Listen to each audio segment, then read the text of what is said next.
because Serie B is it's a wild league and a lot of things go on. So it's a wild league. Well said. And I'm sure we'll have a lot of. We're gonna laugh a lot about our predictions. Guaranteed to be wrong. Just absolutely 100%. Cittadella are the only team in Veneto for this season because Vicenza failed to get promoted. Venezia went up to Serie A. I would be happy with Canarese and Reggiana being last and second to last. We are going to be touching upon each and every one of the teams on the league, so stay with us, interact with us, and together we're going to be speaking Serie B. Roma! And so welcome to another episode of Speaking Serie B. We're going to be talking about our predictions on round 5, our impressions about the games on round 5, and we're going to be making our predictions about round 6 and much more. Here with me is the co-host, 𝐏𝐫𝐞 of Città Calcio USA. Jake, welcome, and it's always good to be here with you in midweek. Yep. Good evening, Elia, to you in Hungary once again. It's good. I can't believe it. It's we say the season is long and it's still very early in the season, which is true. But 6 rounds or 5 rounds in, that's already more than 10% of the way in. So it moves fast really quickly. We're gonna have an international break soon in October, and then by the time we know it, it's gonna be Christmas time, and we'll be in this. So, but we're back good to be back, and Awesome. So we are on round 5 already. We can. I'm setting up the screen to share the results of the most recent round so that we can comment them together. Would you like to start by sharing your impressions about the Cittadella game? Yeah. Cittadella who drew 0-0 with Catanzaro, as you can see here. Yep. So 0-0 at the Tombolato. It's an interesting game to touch on because a point at home, it isn't a bad result.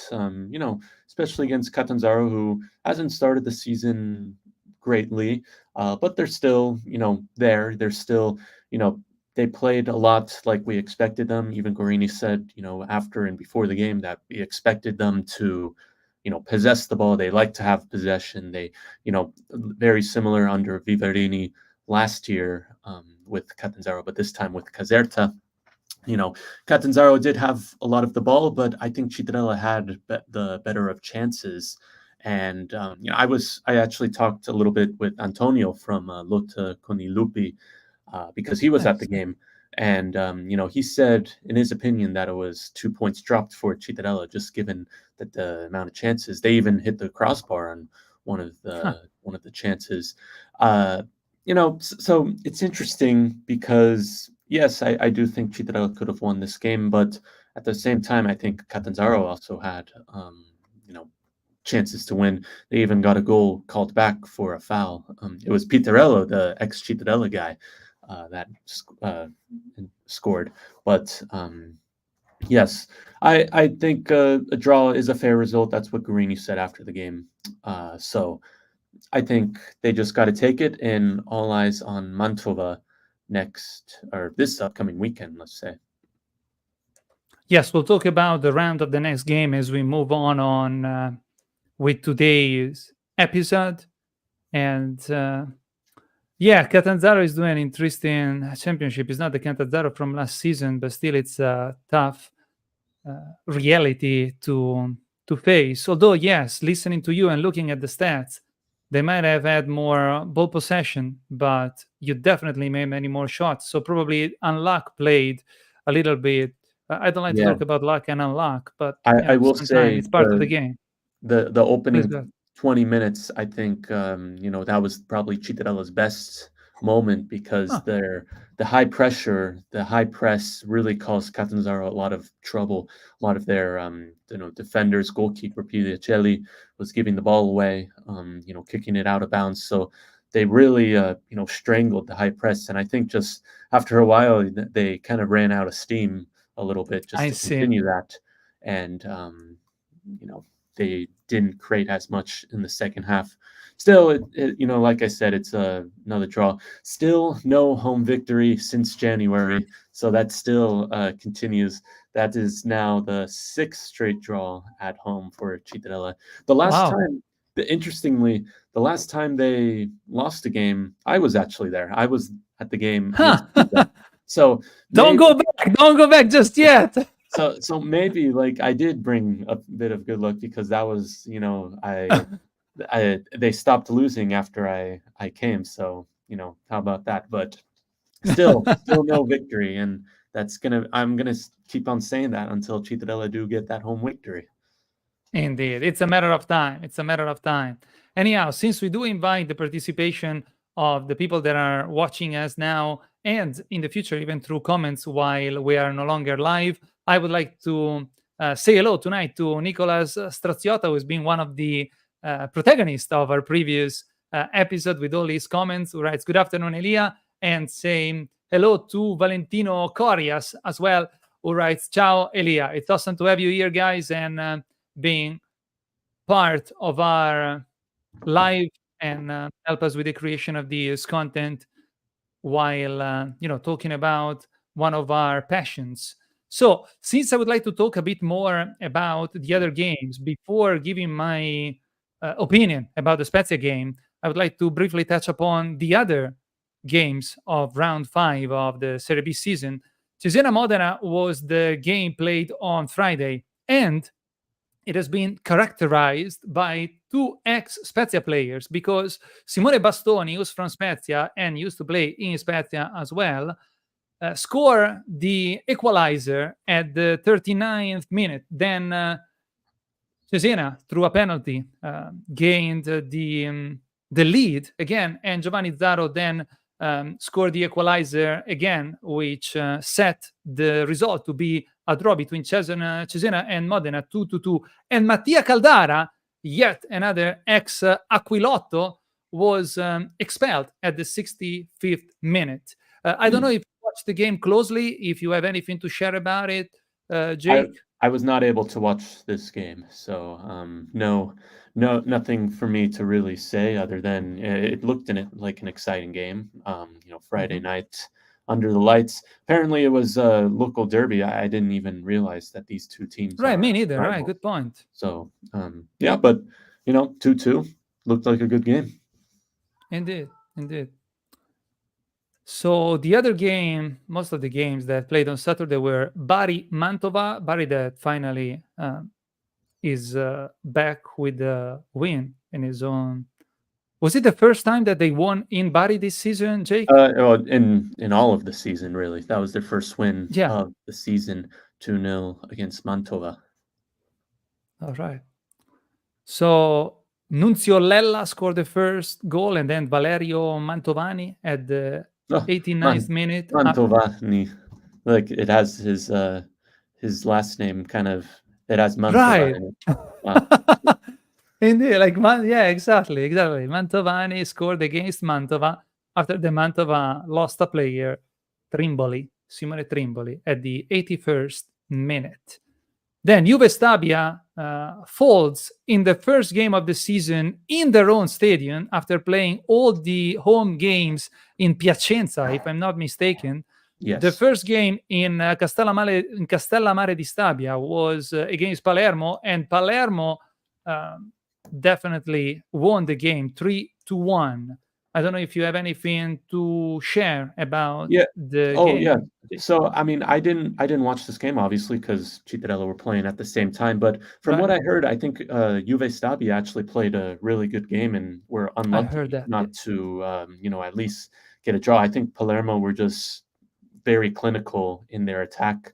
From the highlights, from, what I've heard, it sounded like Juve Stabia did play a fairly good game. It was just Palermo just took their chances brilliantly, and they got a penalty. So, I think, Juve Stabia is really proving a lot of people wrong this early part. I'm among those, indeed.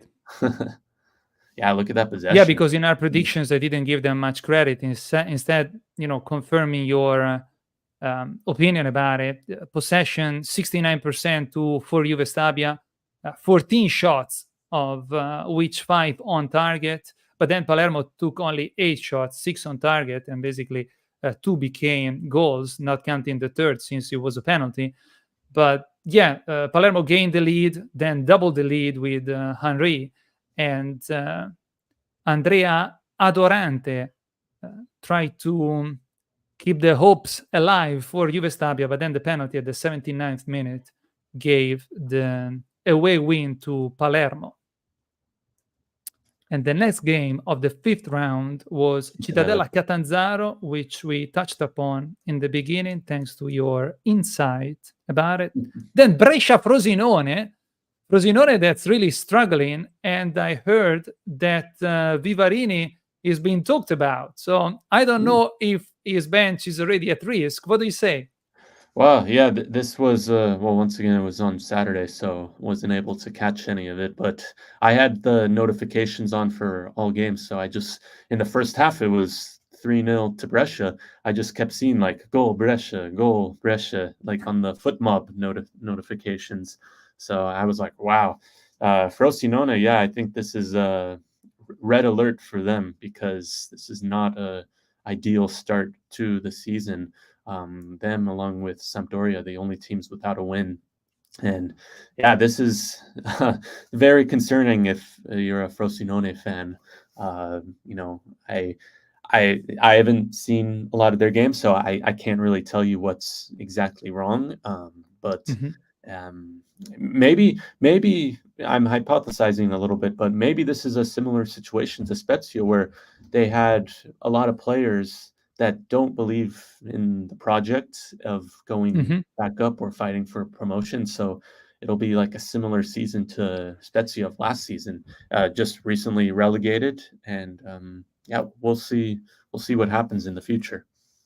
For sure, the struggle is very similar. I mean, we are seeing game by game how much difficulties they're going through, but I don't know if it's actually comparable, because as far as I know, Frosinone had a lot of players on loans while they were in Serie A.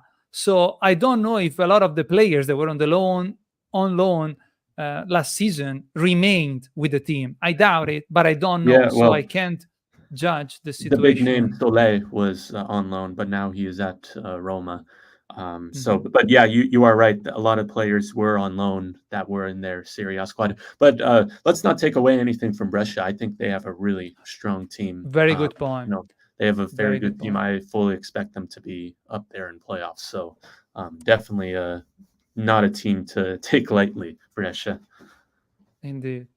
Then there was Cremonese Spezia, of course, a game that I followed closely as I was doing the live reactions and then the post game live with a few others supporters who were in Cremona. We'll talk about it right after we touched upon all the other games. And Carrarese Sassuolo, this was one of those games played on Sunday. I actually followed it, like I had it on the side. I was taking a look at it because Carrarese will be the next opponent of Spezia in Spezia, a derby that both cities are missing for over 12 years. And I wanted to see what Carrarese was about.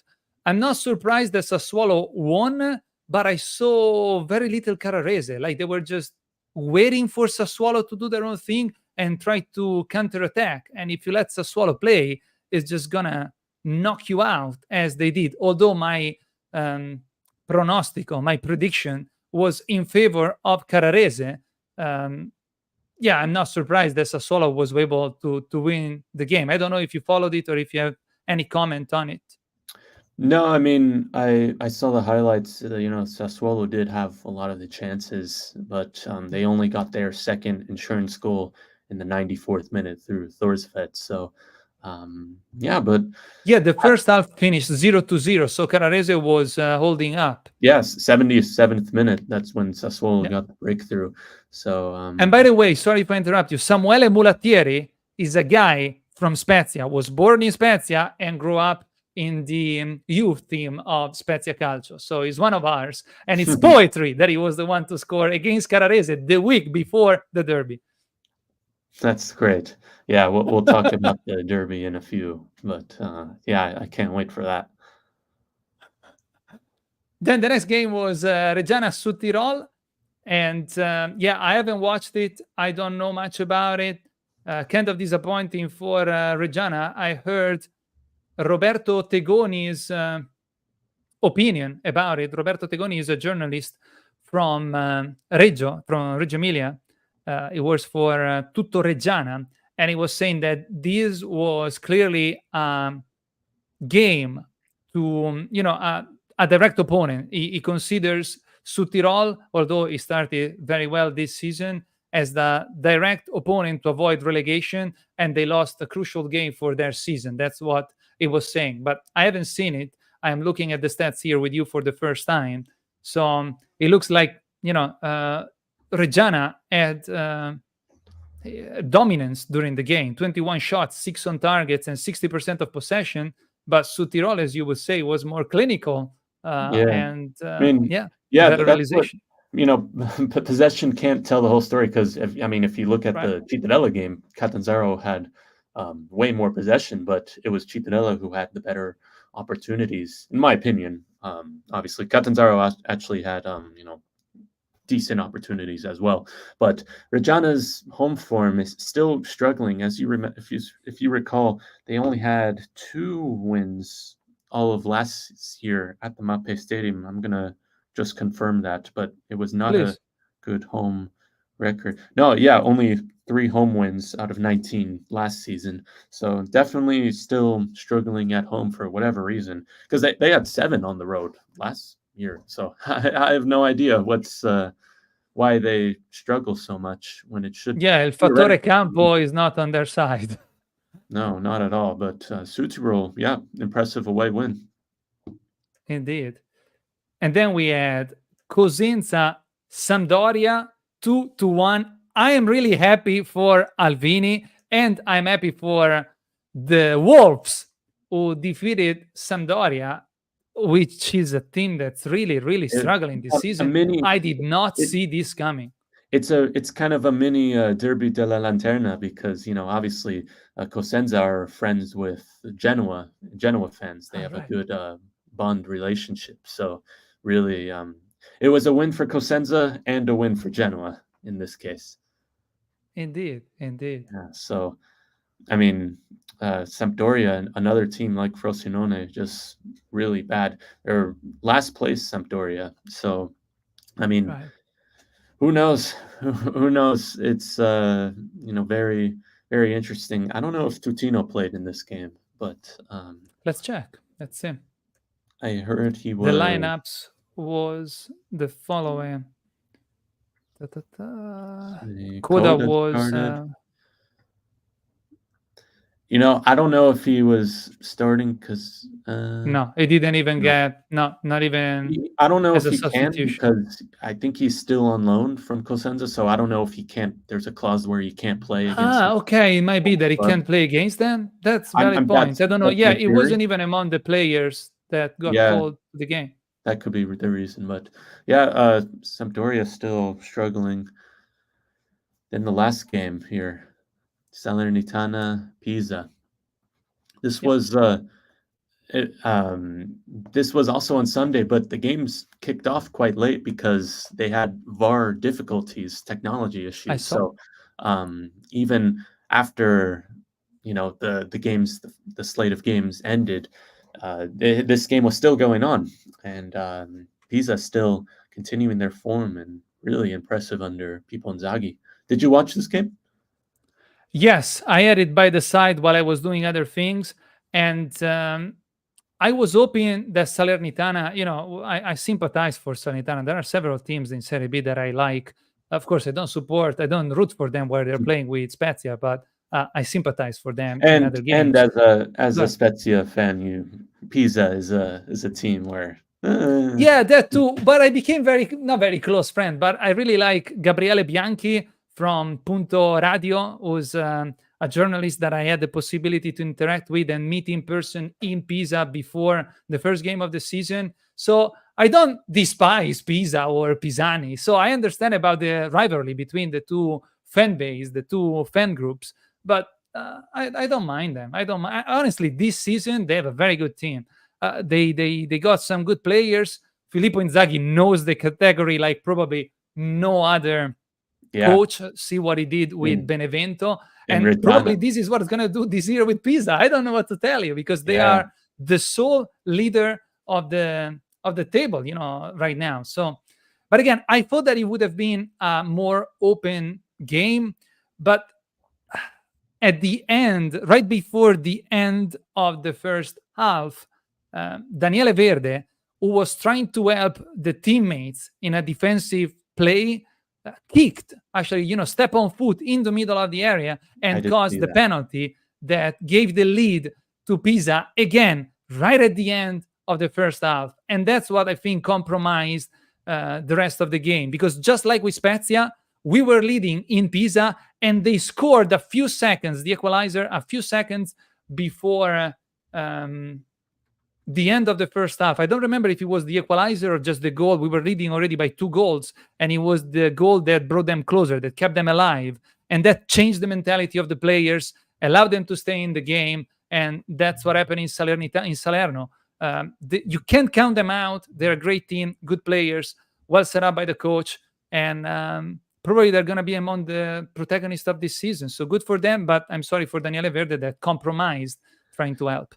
Yeah, well, speaking of Pisa, we do have some new news about the appeal that they're trying to do for the Cittadella game in August. So, right, please tell us about it. Next week, next Wednesday, there will be a hearing at the Court of Appeals.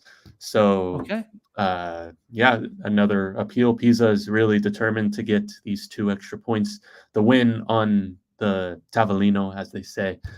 So let's see what happens next Wednesday, and maybe by the next time we talk, we'll have an update on this. But man, I like the thing is, I don't want this to go on all season, and I just want this done. Like, whether Cittadella loses the game 3-0 or the results stay the same, I don't want this to be in March and we're still like discussing, well, there's still a debate, there's still a appeal to be held. Like, I just want this done because both teams don't need this distraction. It makes no sense to drag it along, make a decision already, and then let's end it. I understand. Yeah. And back to these changes, because this potentially could change the table. We touched upon the victory of Cosenza with Sampdoria. Cosenza would be second together with Spezia and other teams at 8 points if they didn't remove those 4 points of penalty. So really, congratulations for the team, and congratulations to Alvini. I'm really happy for him because I like him as a person. So Cremonese Spezia, I was hoping for Spezia to maintain the undefeated record, and we were able to do just that. A lot of fans said that at the end, in light of how we won in Spezia with Cesena, we're hoping to win. We had the possibility, we had the chances. Colak at the very last occasion could score, but honestly, we've been lucky enough with Cesena. Let's take this very valuable point in Cremona with a team that didn't miss anything on the market. Like, they are set up to win the championship, or at least to easily achieve the playoff, and they really want to get promoted. So I'm happy. A point that's very valuable, and let's move forward. To score was Petko Ristov, who recently became father, our captain. I'm happy for him. It was yet another header from a corner, so yet another goal from Palla da Fermo, and it says something. It says that we are improving with Palla da Fermo, but it says that we're not scoring during action. So at the same time, it's kind of, I don't know. It would be nice to score during actions as well. Go ahead, Jake. Well, this is I saw like, the score. I saw the highlights, obviously, and I think you have to be happy with this point, because it's once again Absolutely. another point where Spezia were losing and they found a way to get a result, especially against. We talked a lot about Cremonese trying to be the protagonists of this season. Very good squad that they have. Stropa, I think, is a good coach in Serie B. So it's another point, and it keeps you undefeated. You and Spezia, or Spezia and Pisa are the only teams undefeated so far this season in Serie B. So a point in Cremona should serve you very well. I will say, I was watching the highlights. I don't understand before Hirstov scored. I don't understand the penalty, because I believe it was it 𝐏𝐫𝐸 who they initially called the penalty, but then it was overruled. I don't think he had to dive there. I think if he stood on his feet, he would have had an open goal. What do you think about that? You're muted. We can't hear you. Sorry, yes, because I was moving the chair. I didn't want to make noises. Thank you, Jake.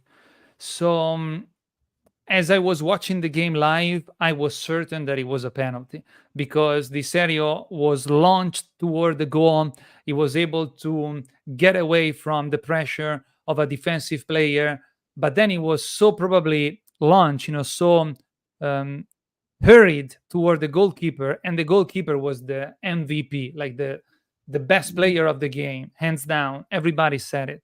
So he moved rapidly to close lo specchio, the visibility of the Serie, and he either could have kicked it, but he was too fast to control it, or he tried to do the pallonetto, to jump it over and then eventually reconnect with the ball. But I think that he was so out of balance, so fast already, that he realized that he didn't give enough, he didn't control the ball well enough. So as soon as he saw, because you said that he could have caught the ball, I don't think he would have been able to catch that ball after he sent it over the goalkeeper. So after sending it over the goalkeeper, he realized that he didn't have it. He wouldn't have been able to reach it. And he looked for the contact with the goalkeeper.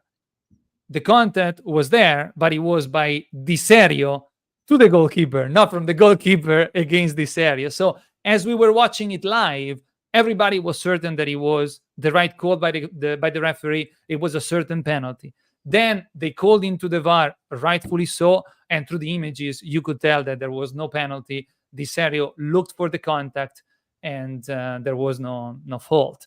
But again, if there was no VAR, it would have been a penalty that remained. But in a way, I'm happy that there was the VAR, because it would have been unfair. So this is one of the improvement of technology that allowed us for a better. It didn't matter in the end, because just a few minutes, you guys got the equalizer. So it all. Yeah, maybe it would have reopened the match earlier, and we would have had more time to try to find the leading goal, as we've been doing lately. But again, 1-1, I'll take it. We remain undefeated, and let's quickly go through the table, the standings here. And yeah, so Pisa is leading, is the sole team leading at the top of the table. Then Brescia, Spezia, and Südtirol at 9 points. And then the 5th and the 7th, 5th, Cittadella, 6th, and Sassuolo, 7th, are Juve Stabia, as I said, Cittadella and Sassuolo at 8 points. And Cosenza would be among these 3 teams, with Juve Stabia, Cittadella, and Sassuolo, without the penalization of the 4 points. Then Cremonese, Cesena, Reggiana, Palermo, and Mantova at 7 points.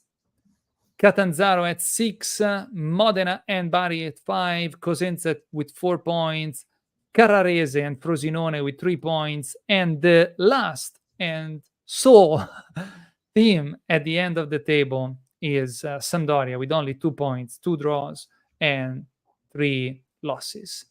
Jake.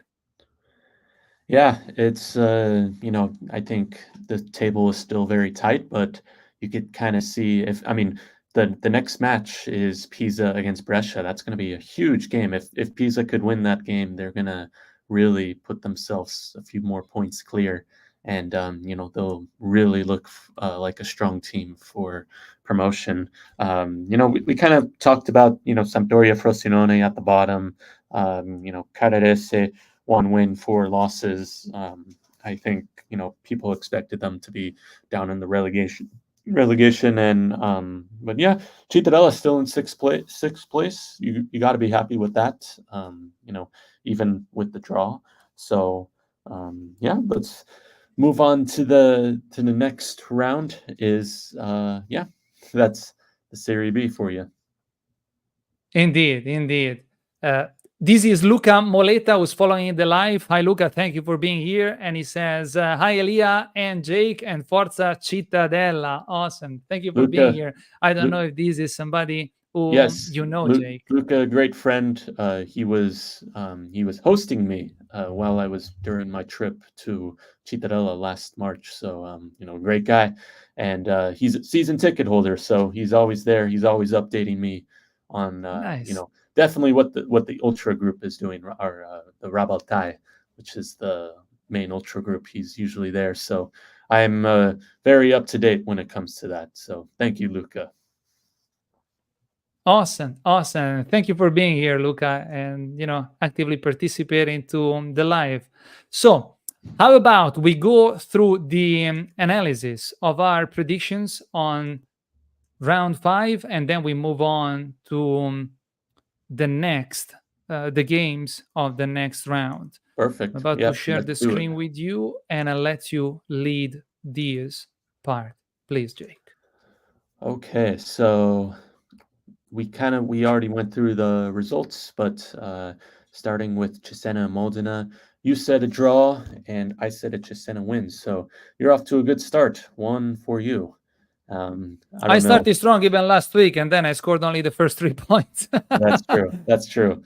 But Bari, Mantova, Bari getting the win. We both said Bari wins, so we both get 1. So he's still off to a good one. Juve Stabia Palermo. Let's see. It was a Palermo victory. You said Palermo. I said a draw. I was right after a few hours after we did the live last week. I was thinking, I was like, man, I think Palermo is going to win. I don't know why. I just had that feeling, and I sort of said it, but you get the point, and you're off to a 3-0 start there. Yeah, you had a very big lead, so don't worry about it. Cittadella, Catanzaro, a draw. We both don't get any points. We both said Cittadella, we're going to win this, but 0 points for us. As well as 0 points for us is Brescia Frosinone. I don't think any of us expected Brescia to win 4-0. So, and then exactly by 4 goals, this was really an impressive, dominant performance by Brescia. Yep, indeed. Cremonese Spezia, draw. You said a draw. I said Cremonese win. So once again, another great result for you. I had faith in the Eagles. That's right. Carrarese Sassuolo. Sassuolo getting the win. Oh, for some reason we did not expect Sassuolo to win this for whatever, but 0 points for each. I think that was again. I'm not surprised that they did win, but I was hoping for Carrarese to psychologically, get them pumped for the derby. So. So that they didn't need to score points, because already nobody. I mean, in Carrara they've been talking about Spezia Carrarese and Carrarese Spezia since they knew that they got promoted and we were playing again in the same league. But then we'll talk about it. Now, no supporters are basically going to be at the Alberto Pico, maybe just a few hundreds, because the Pisa supporters, they don't want la tessera del tifoso. Then they still have to put their names and all their information when they go to a home team. But we respect the decisions of the organizers. We'll talk about that in our upcoming previews. So, but yeah, that's very interesting. Reggiana Südtirol getting the win. I did get Südtirol, so finally I get some points on the board. So 1 point for me. Salernitana Pisa continuing their end. Another point for me. I said Pisa was going to win this. You said Salernitana, so 1 point for me. And then Cosenza Sampdoria, Cosenza getting the win. Elia continuing your really good run. Another point for Yeah, you. this has been a good week for me. Yeah. Yeah. So the final results for this is I didn't do so well this round. 5-3. So you Yeah, I only caught up 2 points. 2 points. It's still something. So the standings after round 5, it is still only 2 points. Yeah, that is very interesting. This is how it was before. I was behind by 4, I guess. We were 16-12, and now I'm behind by 2. So 19-17. Very yeah. cool. Almost there, Jake. Almost there. That's right. That is right. So let's move on to the games of round 6, and let's see what are our predictions. Do you want to start? Sure. Yeah. So Catanzaro-Cremonese, the Friday night game. Cremonese making the trip down to Calabria. I don't know, because Catanzaro, I don't think they were as, it's interesting because I think they're, a decent team still, even though what we said in preseason.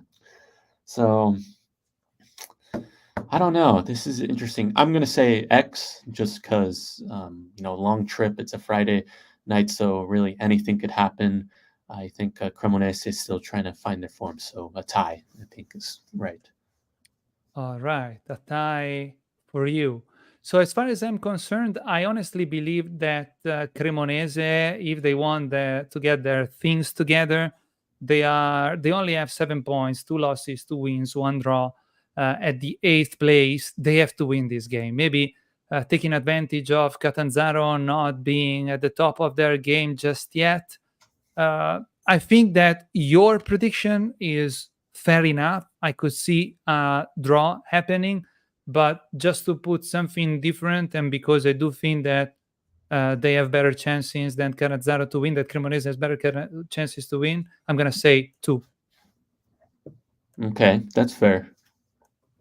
Then the next game is Palermo-Cesena. So Cesena is at the 9th place with 7 points, just like Cremonese. They're a very difficult team to play against, as I said in the previous episode, because it really impressed me to see that Cesena in Spezia with Spezia. They just didn't let us play.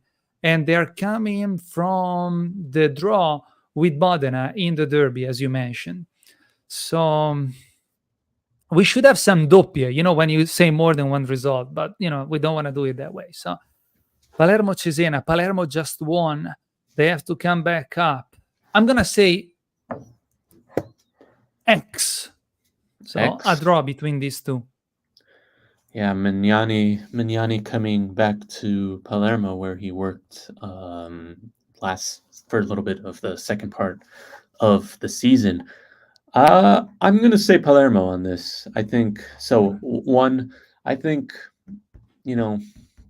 it's interesting to say. I think it'll be close. Like we said, Cesena, a good team, but I think Palermo, after that win in Juve Stabia, I think they'll get their pumped up more. So, yeah, 1. All right. Yeah, I agree. I can follow your line of thinking. Absolutely. Sampdoria Sutiro, you are the one to start with this. I can't see Sampdoria losing any game, so I'm going to say 1 because, All right. It's interesting. Like, I know they got off to a bad start last year and they still made playoffs, but that was also thanks to Cittadella absolutely collapsing in the second part, and as well as other teams in the mid-table. But I can't see them lose for whatever reason. If that happens, it's just they're one of their clubs. It's one of the clubs where they can't go on a losing streak like this. They can keep on losing. No, I understand. I can't see it. So 1 for this. I don't know if it's going to solve all the problems, but it'll definitely be a much needed win. First win of the season. I was checking that Südtirol is at 9 points, 3 wins, right. 2 losses. I know that the first loss for them was with Carrarese. I don't know against who they lost the other Brescia. game. They lost to Brescia. with Brescia. Okay, Brescia this season is really a tough game. Yes, they can. Sampdoria can't keep on losing, but Suttiroli is in too good of a shape. I mean, I would That's right. say 2, but Sampdoria in Genova, they're gonna be really in trouble if they lose this game again. Oh, yes. Oh, yes. You don't want to see that happen. But I'm a fan, and I wish them well. I'm gonna say 2. Okay. That's possible. They did win there last year, if I recall correctly. Huh. Yes, they did win 1-0 last year at the Marassi, Südtirol. So it's definitely possible. They're going for 2 in a row. It would really be like not the end for Sampdoria because we're only at the 6th game, the 6th round, but it would really mean something because with all the money they spend, with all the players they have. I mean, think about, last season in Spezia, most of the fan base was complaining about the fact that we didn't have a striker that could score double digits amount of goals, and everybody wanted 𝐏𝐫𝐞. And then there was the only better player, the only better striker, scorer in Serie B than 𝐏𝐫𝐞 was Tutino. Now they got them both, and they still can get there. We'll see. Best of luck to them. The next game is Pisa-Brescia. It's going to be a great one. game because This it's is probably between the the biggest Capolisti. game so far. Indeed. So, because I see Pisa being in great shape, because I honestly think that Filippo Inzaghi is the best, if not one of the best, absolutely the best coach of the Serie B because of his track record, I'm going to say 1 on this one. That's fair. I think Bold. these big matches could go either way. It could be a really good game. Absolutely, yeah, that's the beauty of it.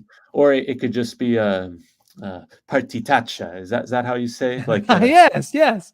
Yeah, it could be just they just really... wait for one another, and the goal is not to let play the other. It could be Serie B. Could be biscotti. So no, for those, I guess we'll have to wait more. We have to be more towards the end of the season. Yeah, I know, but both teams are on the first and second. I think they wouldn't mind a draw. Let's say if it's in the last 15 minutes, if the score is 1-1 or something like that. I think both of them will just be conservative. They don't want to lose this game, but they don't. I think it's too early to really risk forward win it. So for this, I'm going to say a draw, X. For this. All right. Yeah. No, I can see that. I can see. Biscotti per tutti. Game. Biscotti per tutti. Awesome. I love to hear you speak Italian. So the next game is Reggiana Salernitana. 2 teams that are kind of struggling. They both lost the last game. So this is on you first, Jake. Man, I'm going to say Salernitana just because I don't like Reggiana's home record so far. I still think they're going to be struggling. So 2 for that. Yeah, I think Salernitana will get back to winning ways after 2 straight losses. I see. I could agree with that. Reggiana, 7 points. They come from 2 consecutive losses. They started with a draw and then 2 wins, while Salernitana only 6 points with 1 victory, 1 loss, 1 victory, and then 2 losses. I'm going to say X.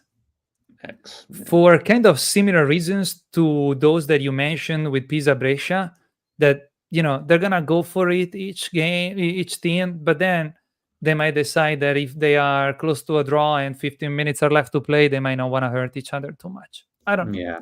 And just to say something different from your prediction. So Cosenza-Sassuolo. I really like Cosenza this season. Like, just think if they still had those 4 points, we would be looking at a completely different position for them. And Sassuolo is 7th. They have the points that Cosenza would have had. So similar track record, absolutely the same. 2 wins for both teams and 2 draws and 1 loss. So it's going to be a very open game. And it's going to be in Cosenza. So I'm going to say 1. I support the Wolves. Okay. Yeah, I could see that happening, but I think for this, I'm gonna say 2. I think Sassuolo, they get that was a much needed win against Cagliari, even though you could say it was against a weaker team. Let's saying that, but I think that was really needed because they had been not struggling, but definitely for a team like Sassuolo, with the budget they have, with the expectations, I think they got to start winning games, and for that, I think it's going to be a Sassuolo win. I think Cosenza did. I think it was a intense match against Sampdoria, so I think a quick stop for them for Cosenza. Okay, could be. I'm happy that we don't agree. There isn't one results yet that we are that we share the same thoughts on, which is good for our game. So it's perfect. The next game is Modena Juve Stabia. So Juve Stabia. First of all, this is your prediction to start, right? Yes, I believe it is. Okay. Yes. So Juve Stabia played a really good game with Palermo, you said, right? Yes. So Juve Stabia, very good. But I don't know. Like how we always say, Bisoli's team, wherever he goes, they're always so difficult to play against. Juve Stabia making the trip to Modena. I'm going to say an X, a draw for this. I think both teams will get the draw. I think, what did Modena do last time? Oh, they did get the draw against Cesena. Yeah, I think a draw is fine in this. All right. I sympathize for Bisoli. I like Claudio, the journalist that I had the conversation with for Modena. So I support Modena. And coming from a draw, previously a loss, they only won 1 game. I don't know what are the ambitions for this season, because last season they started really strong. They were like second after the first 4. They won like 4 games in a row, and they were at the top of the table. And then they barely survived. They avoid relegation, the relegation spots, the round before the last one. So it's so fascinating. Serie B is so unpredictable. Yeah. Well, similar to Cittadella, Modena went on a streak of consecutive games without a win in the second part of the season. I don't. They didn't lose 8 straight games, but they didn't win for a large period of time. Right. I'm gonna say 1, just because I wish them well. Yeah, that could happen. And then we have Spezia Carrarese. So this is on me. Well, Spezia Carrarese. It's a game that makes history on its own. I think it's among the most felt derbies in Italy. Like there are it's the top 5, in the top 10 for sure. Wow. I don't even know why it's considered a derby, because we confine geographically, but we're not from the same. It's not like Genova and Sampdoria. It's not like Milan and Inter, like Torino and Juventus. But nevertheless, it's very felt. So sorry to cut you off, but you were talking about the Cagliari fans not showing up at the Alberto Pico. I still don't understand, why is that the case? So we had this conversation with Claudia Cella, journalist for La Voce Apuana. She even wrote a book about the promotion of Carrarese. So she knows the piazza very well. And she was telling us during the most recent episode of Spazio al Prossimo that we had live on Monday night, that just like the fan base of Pisa, they used to have a gemellaggio. Now it's no longer. They still respect each other. And they used to have a gemellaggio even with Reggiana. But then Reggiana fans embraced La Tessera del Tifoso, so they interrupted the gemellaggio. And this is one of the reasons why there is such an historic resentment, such an historic rivalry between Spezia fans and Carrarese fans. not only because of historic reasons, the vicinity geographically, but because they are friends with fan bases that we're not friends with. So it's like you're the enemy of my enemy is my friend, basically, on this base as well.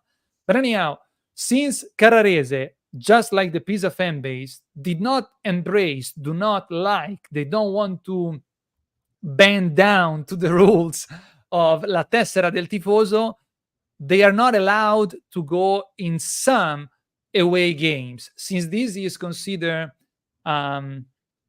high tension game, and there could be potentially issue with ordine pubblico. You need to be recorded. You need to have the tessera del tifoso to know everything about you, basically.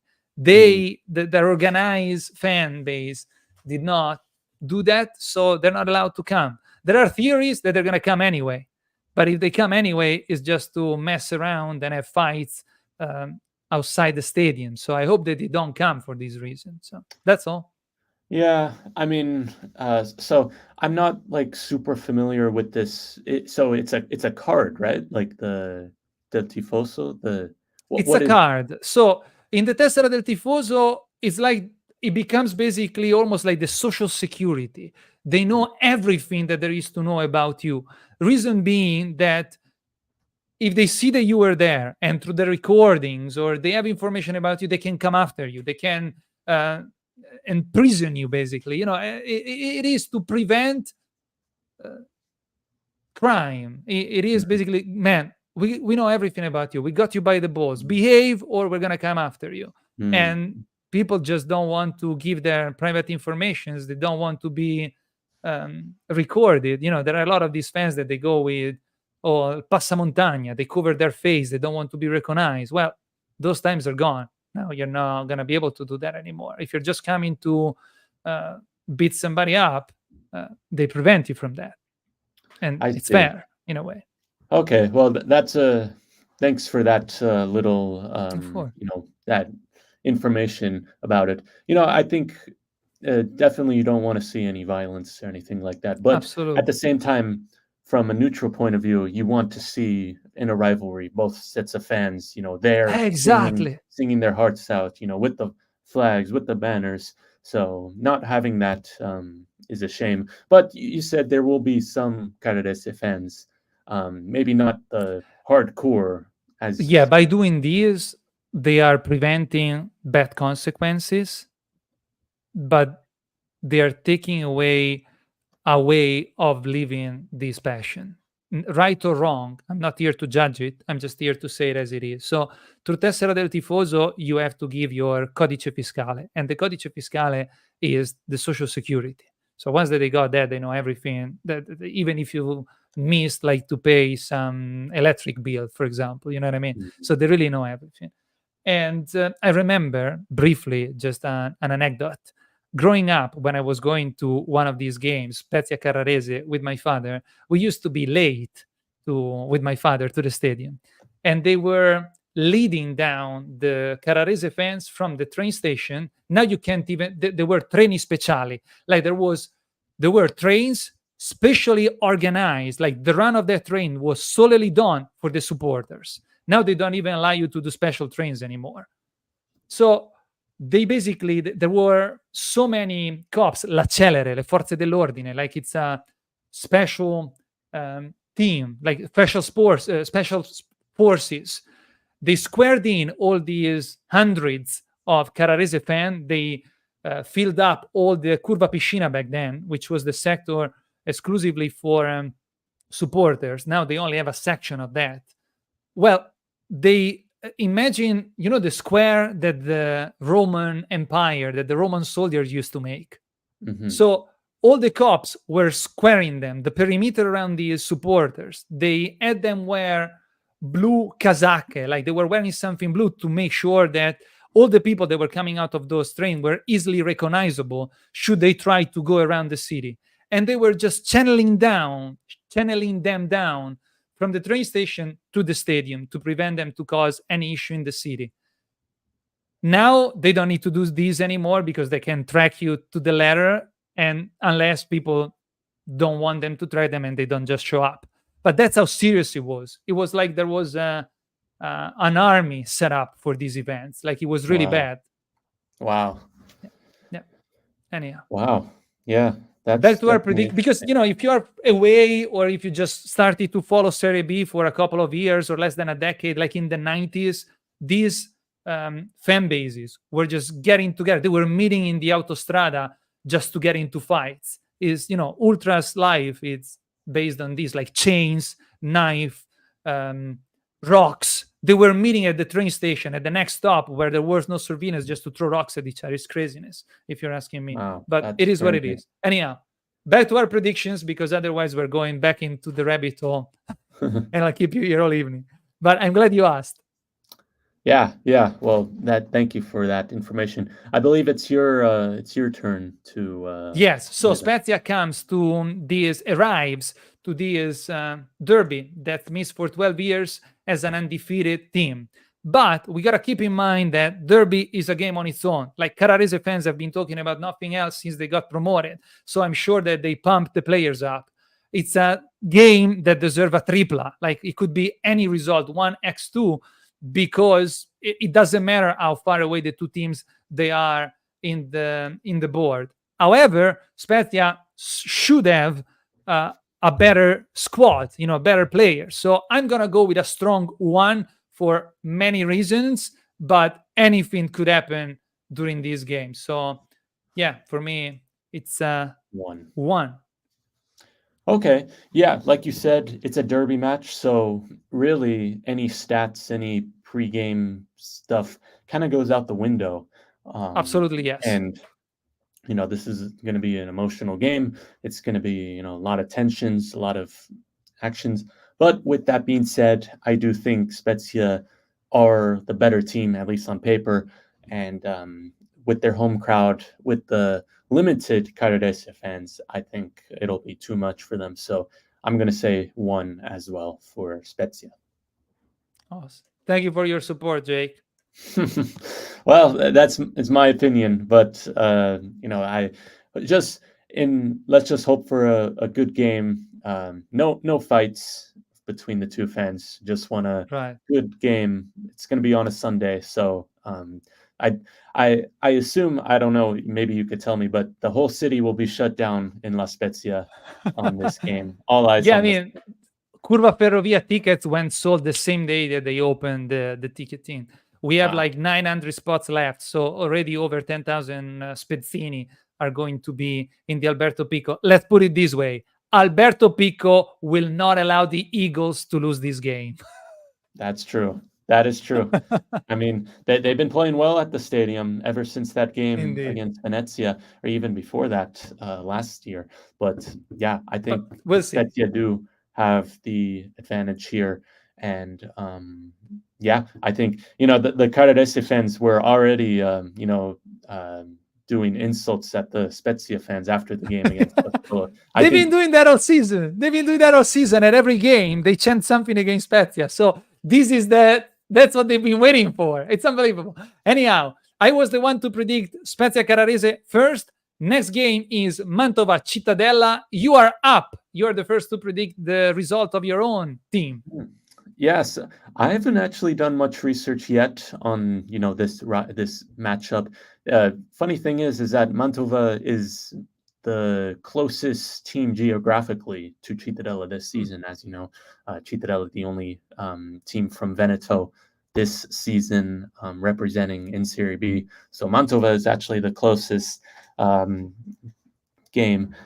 I don't know. Like, I think for this, I'm going to say a draw, just because I don't know much about Mantova. So it's interesting. I'm going to just say X for this. I have no idea what to expect. Right.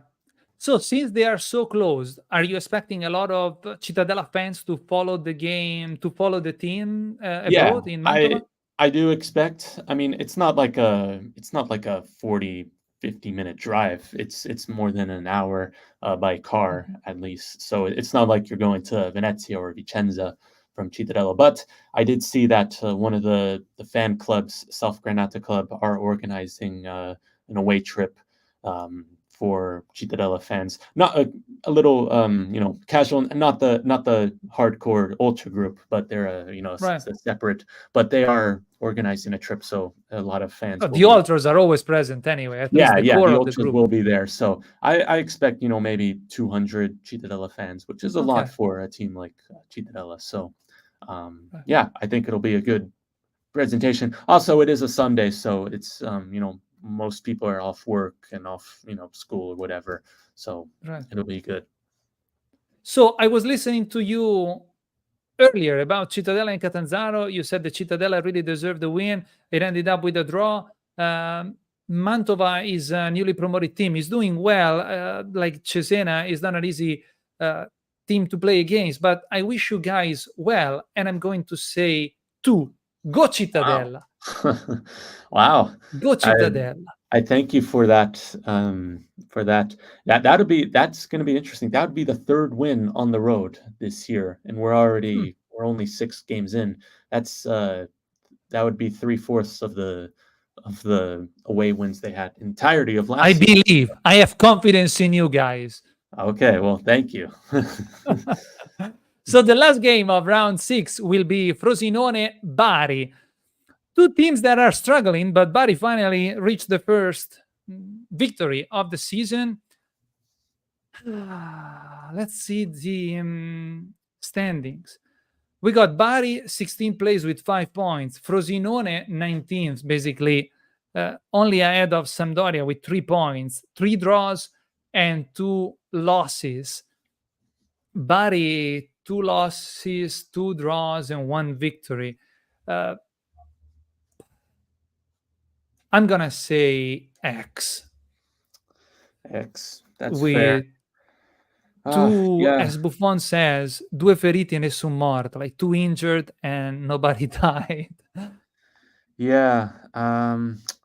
Well, I'm just looking at Bari's, away form.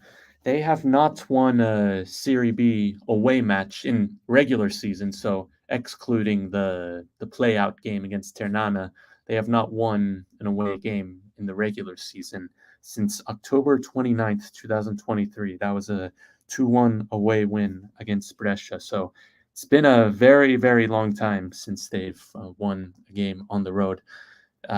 This might be the best opportunity because it's against a struggling Frosinone team, but I think after that humbling game in Brescia for Frosinone, I think similar to Sampdoria, they cannot lose this game. I think after that, they've been, at least woken up and they want to prove something to the fans. So I was thinking about an X2, but I think having said that, I'm going to go with a Frosinone win. So 1 for that. 1. Got it. All right. So we'll eagerly wait for the results of round 6 to see how our little game here proceeds and how our teams are going to be performing on round 6, and we will be updating you guys. We will update you at our next live, which is going to be next Wednesday 25th at 7 p.m. CET, right? Is that how you say it? Yes, and that's 1 p.m. Eastern time, 10 a.m. Pacific time in the United States. So thank you for participating to this live as you did even today. And you guys can follow us both on YouTube at Elia the Italian Guy YouTube channel. 𝐏𝐫𝐞. What is the name of your channel again? I'll let you talk about you can yours. search up 𝐏𝐫𝐞 USA. The full name is 𝐏𝐫𝐞 USA Show, but if you just search up 𝐏𝐫𝐞 USA on YouTube, you could find us there. On Instagram, Twitter, that too, 𝐏𝐫𝐞 USA, and 𝐏𝐫𝐞USA.com for articles, news, all that stuff. We have it there, so go check it out. Awesome. And there is Luca who writes, the next live will be just a few minutes before the Genova Derby. All right. Thank you, Luca, for that. All right.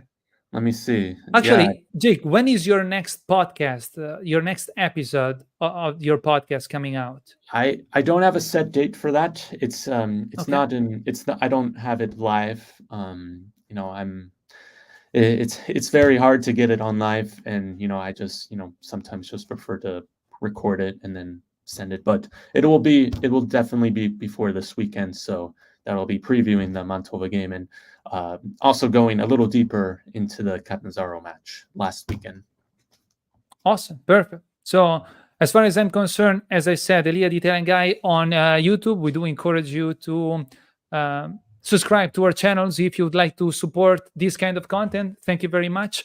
We're also present on TikTok and on Instagram as Elia the Italian Guy, or as SPEZIato if you are more interested in sport-related content.